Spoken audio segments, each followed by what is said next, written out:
So things I've learned recently. 1, I feel really awkward making videos this way because the camera's over here instead of up at the top. So I feel like I'm not looking at anything in the right direction. 2, when I'm feeling stressed, I hold all of that in my shoulders and my neck. It's the 2 places I have the most trouble with. So I went to a chiropractor this morning to try to help with that. And hopefully that works and I go back to him at the end of this week. I normally also remember my dreams, and last night I apparently had a night terror and my brain said, no, you don't need to remember this, but you're still going to have all the normal signs of a night terror other than remembering it, which is strange because normally I have very, very vivid dreams, especially when it comes to the night terrors and nightmares. Anyway, that's a little update on me, so guess what time it is? Let's see here. Where do we want to start? Where do we want to go? We haven't done on the back of the book in a while. Do you believe in soulmates? How do you describe or define true love? So I've researched this stuff on multiple occasions. Soulmates and twin flames are very, very different from each other. Twin flames, you only have one. And a lot of the time when people hear twin flames, most of the time it ends up being karmic partners. Soulmates you can have multiple of. You can have them as friends, you can have them as families, and you can have them as partners. Soulmates are people that you deeply, deeply connect with. I'm still looking at the top of the screen and it's driving me nuts. Back to what I was saying. Soulmates, you can have multiples. It's not always just one person. You can have people that you connect with, but not on the same level as what you do with soulmate. How do you define and describe true love? Whew, this is something I haven't talked about in forever. How do I want to describe true love?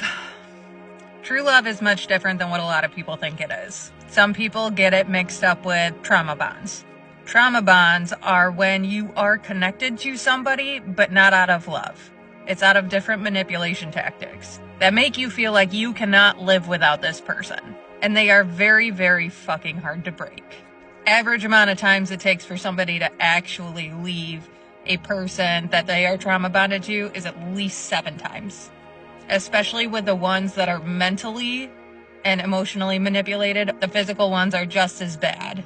But it's a lot harder to get your brain to realize you're being manipulated rather than if you were being physically abused by somebody. Soulmates and true love. Soulmates you learn from and you grow from. Your partners or your best friends or your family. But you're not attached to them as if you feel like you can't be your own person. Now we all have shit that we have to work through. And sometimes feeling like you're insanely attached to a person like that where you can't live without them is based on your own trauma responses and the way you feel and your insecurities. But a true soulmate will push you to be the best version of yourself. They will push you to still be an individual outside of them. They'll call you out if it's needed, but they won't do it in a degrading way. They'll do it to help you realize your potential, but then also your faults and things you need to work on. Because shit, we all got shit we gotta fucking work on. Love in itself is multiple emotions put together.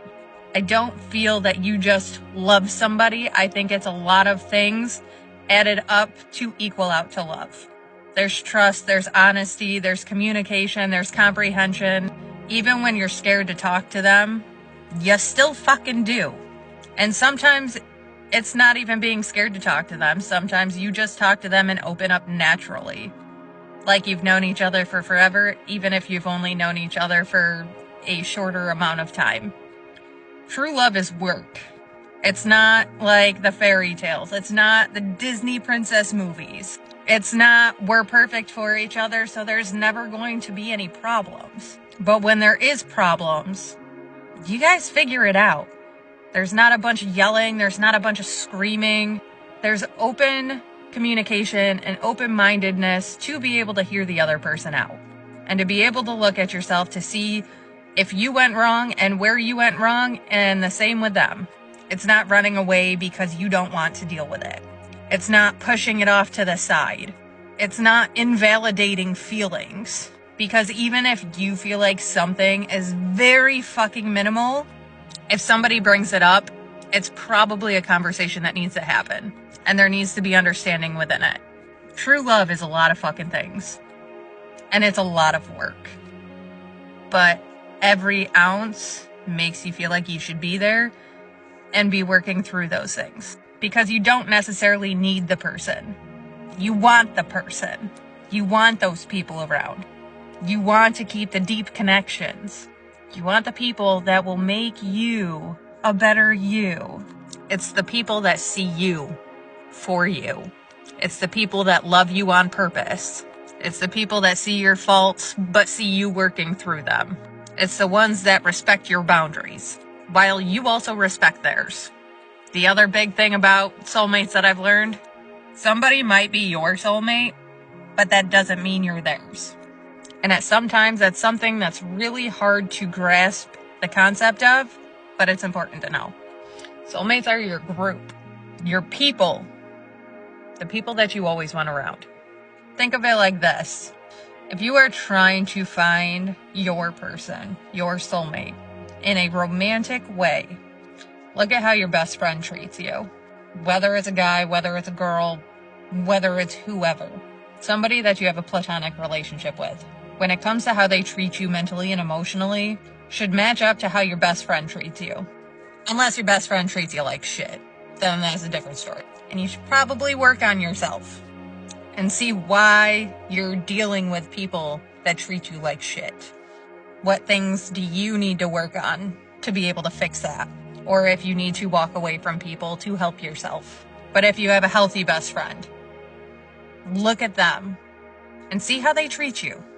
Because the person you're with, on a mental and emotional level, should treat you that exact same way. The physical is just a plus, at least in my eyes. It's another way to have a deep connection and a deeper connection than you do with anybody else. Being able to find your soulmates starts with you. Look at how you treat yourself. And if the way that you treat yourself is the same way other people treat you, you have to start treating yourself better. Not just because you should, but because you deserve it. You deserve to find your soulmates. You deserve to find your soul family. You deserve to find your life and start living instead of just surviving in it. Because at this point, I think all of us are sick of living in autopilot. And the quote, "Love is composed of a single soul inhabiting two bodies," by Aristotle. Much love, misfits.